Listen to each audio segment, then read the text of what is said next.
네, 안녕하십니까 구독자 여러분들. 저는 상명대학교 화학에너지공학과의 강사 교수라고 합니다. 만나서 반갑습니다. 저는 늘 최근에 제 근황을 말씀드렸다시피 지금 미국 샌디에고에 있는 캘리포니아 주립대 방문 교수로 와 있습니다. 벌써 온 지 1년이 다 돼가고요. 이제 며칠 지나면 고국으로 돌아가는 비행기를 탈 예정입니다. 요새는 교육 준비 열심히 하고 있고요. 잘 마무리하고 돌아갈 수 있도록 하겠습니다. 그럼 오늘 여러분과 함께 할 주제는 바로 이 주제입니다. 메틸수은이라고 하는 이 주제를 좀 다뤄보려고 하는데요. 약간 좀 생소하실 수도 있는데, 수은은 들어봤는데 메틸수은은 좀 약간 생소하시잖아요. 중금속이라고 보시면 되고요. 여러분이 아시는 그 수은의 그냥 유기화합물이라고 보시면 됩니다. 그래서 이 메틸수은을 굉장히 전 세계적으로 되게 관심이 많고 관리하는 건데, 우리가 이와 관련해서 어떤 걸 알아야 되고 어떤 걸 조심해야 되는지 알아보는 시간을 갖도록 하겠습니다. 먼저 독성, 명확히 밝혀진 독성을 좀 말씀드리면요. 일단 중추신경계에 영향을 줍니다. 그래서 기억력 저하에도 영향을 준다고 알려져 있고요. 그 다음에 간 기능 장애, 그 다음에 면역계 독성인데요. 실제 우리가 주변의 사람들을 보면 면역력이 강한 사람들이 있잖아요. 또 거꾸로 면역력이 약한 사람들이 있는데, 이런 바로 면역계에 영향을 주는 게 바로 이 메틸수은이라고 알려져 있습니다. 그러니까 이렇게 독성이 명확하니까 당연히 전 세계 모든 나라에서 관리하는 건 당연한 거겠죠. 우리나라도 당연히 관리하고 있습니다. 그래서 관리는 당연히 기준치 정해놨습니다. 어류, 냉동, 식용, 어류머리 이런 것들에 대해서 기준치를 정해놓고 관리하고 있고요. 그래서 최근에 이제 조사 결과 나온 게 있습니다. 올해 초고요. 2024년 초에 이제 최종 보고서가 나왔는데, 그 조사 결과를 바탕으로 좀 말씀드리겠습니다. 무려 5,300건을 조사했습니다. 정부에서 했는데, 눈치채셨겠지만 수산물이 검출률이 가장 높습니다. 농산물은 0.9% 검출됐는데, 수산물에서는 거의 50% 육박하는 아주 높은 수치가 검출이 되죠. 참고로 이건 과거 몇 년 전 조사보다는 좀 줄긴 했습니다. 그나마 다행인 건긴 한데, 근데 여러분들이 좀 참고를 하실 필요가 있는 게, 이게 수산물을 3,484건을 우리가 조사를 했는데, 상대적으로 상위 포식자를 더 많이 조사하게 되면 검출이 좀 높게 나오고요. 상대적으로 상위 포식자가 아닌 하위 포식자를 하게 되면 상대적으로 좀 낮을 수는 있습니다. 근데 딱히 그 보고서엔 그런 걸 구별이 없기 때문에 아무튼 그런 구별이 없다는 거 참고를 하시기 바랍니다. 근데 아무튼 검출률이 굉장히 높다라는 거 참고를 하시면 되고, 충격적인 건 이제 이 평균 오염도인데요. 평균 오염도가 0.079 이제 ppm입니다. 이 미리그램 퍼 킬로그램이 이제 ppm인데요. 0.179 하면 이제 느낌이 잘 안 오시는데, 물론 이제 기준치 이야기는 합니다. 정부가 정한 기준에 의하면.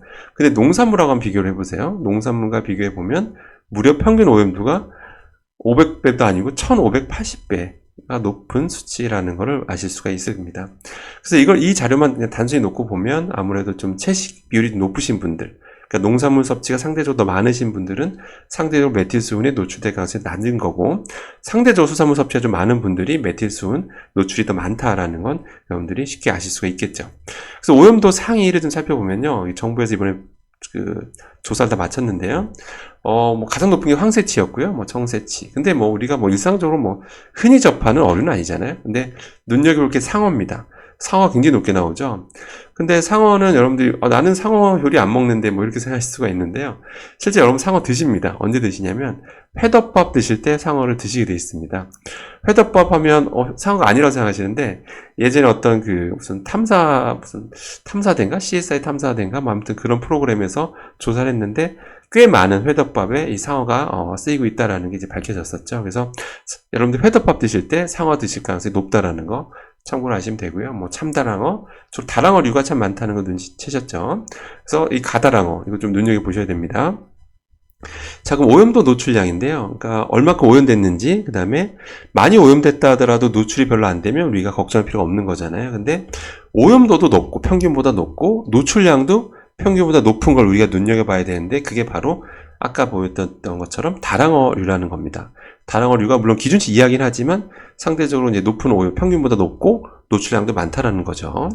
그래서 노출 기열, 그러니까 노출 기열로 다시 한번 따져봤을 때요. 우리가 최종 노출됐는데 이걸 기열하는 게 무엇이냐, 가장 많이 기여하는 것이 뭐냐라고 이제 분석해 봤더니 역시 다랑어류가 노출 기열이 43.1%입니다.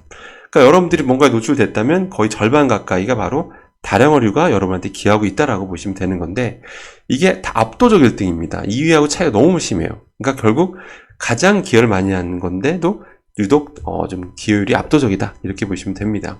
그럼 이제 이 영상을 이렇게 보시면 아니 내가 다랑어류에 노출될 일이 있는가 이렇게 생각하실 수가 있습니다. 난 다랑어류 딱히 뭐 평소에 먹을 일 없는데 이렇게 생각할 수도 있는데 일단 여러분 그 가다랑어는 여러분들 굉장히 많이 노출이 됩니다. 가다랑어라고요.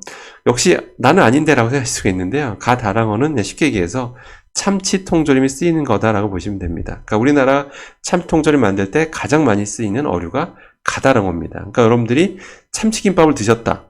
아니면 김치찌개 할 때 참치를 넣어 드셨다. 그렇게 되면 아니면 별도로 그냥 참치 자체를 드셨다. 라면 바로 여러분들은 가다랑어를 드셨다라고 보시면 되는 겁니다. 그 다음 비교를 한번 해보겠습니다. 정부에서 이 비교까지 해놨어요. 해놨는데 메틸수은 오염도를 따져봤더니 일반 어류 그 오염도가 0.016이었어요. 근데 가다랑어가 역시 높죠. 0.085입니다. 그러니까 일반 어류보다 높죠. 높은데 참치 통조림을 조사해봤더니 0.024였어요.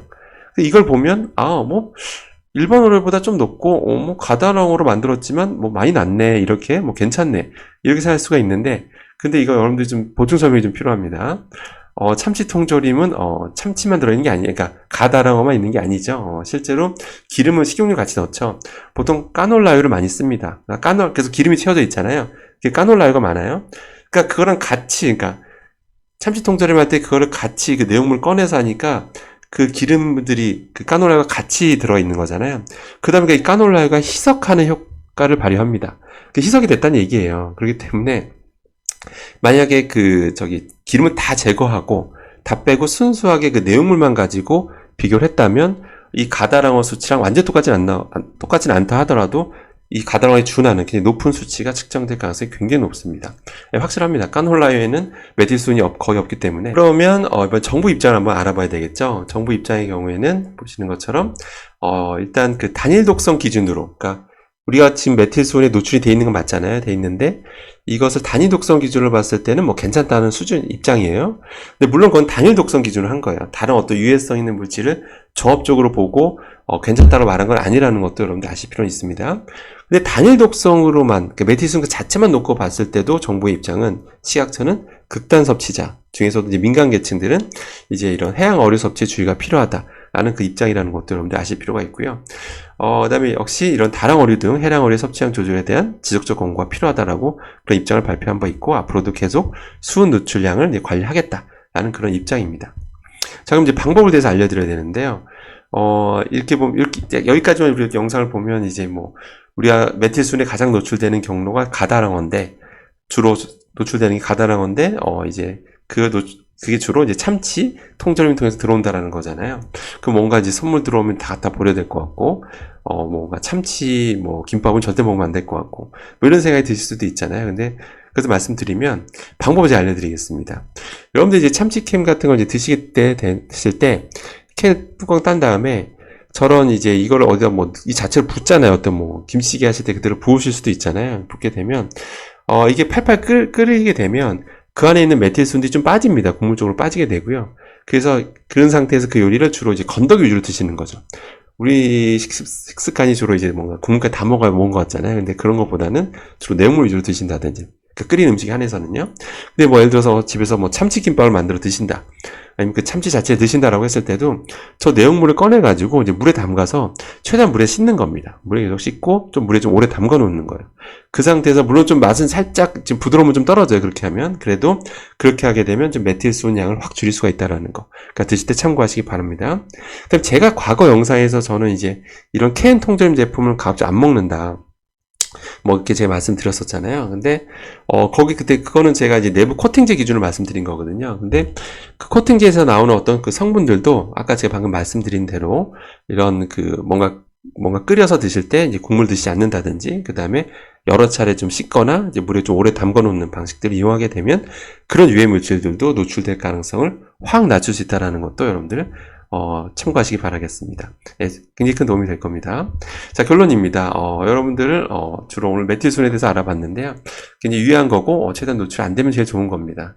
주로 이제 가다랑어인데 이제 주로 참치 통조림이기 때문에 꼭 드실 때 혹시 드시게 된다면 제가 말씀드린 방법들을 하시게 되면 노출량을 확 줄일 수 있다는 거 참고하시기 바라고 오늘 영상도 여러분들한테 도움이 됐길 바라겠습니다.